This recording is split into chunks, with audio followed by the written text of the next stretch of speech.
இந்த பலாக்கொட்டை குழம்பு வைக்கிறதுக்கு முதல்ல குக்கரில் தண்ணி வச்சு பலாக்கொட்டையை போட்டுடலாம். இவ்வளவு கொட்டையும் தேவையில்லை குழம்புக்கு. இதிலேருந்து ஒரு 10 மட்டும்தான் நான் எடுக்க போகிறேன். இப்போ குக்கரில் மூடியை போட்டு வெயிட்டையும் போட்டு ஒரு 5-6 விசிலுக்கு இதை நல்லா வேக விட்டுறணும். கொஞ்சம் நல்லா சாஃப்டாக வந்துன்னா அரையிறதுக்கு ஈஸியாக இருக்கும்.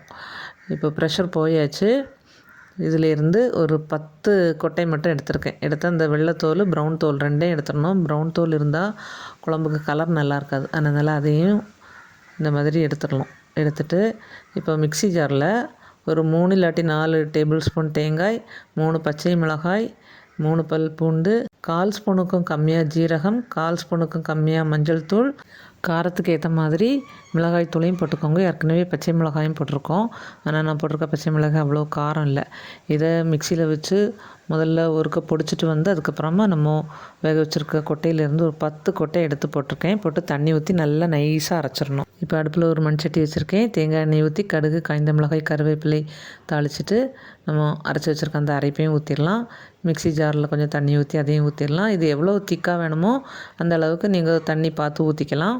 தேவையான அளவுக்கு உப்பையும் போட்டுடலாம். நான் வந்து கொஞ்சம் திக்காக தான் வச்சுருந்தேன். ஏன்னா தண்ணி நிறைய ஊற்ற குழம்பு ரொம்ப நிறைய ஆயிரும். குழம்பு கொதிச்சாச்சு, அடுப்பை ஆஃப் பண்ணிடலாம். இது வந்து டேஸ்ட் ரொம்ப நல்லா இருந்துச்சு. பலாக்கொட்டையில் பண்ணினதுன்னு சொன்னால் தான் தெரியும். ரொம்ப ருசியாக இருக்கும். வீடியோ பிடிச்சிருந்தா ஒரு லைக் போடுங்க. இந்த குழம்பை நீங்களும் கண்டிப்பாக ட்ரை பண்ணி பாருங்கள். தேங்க்யூ.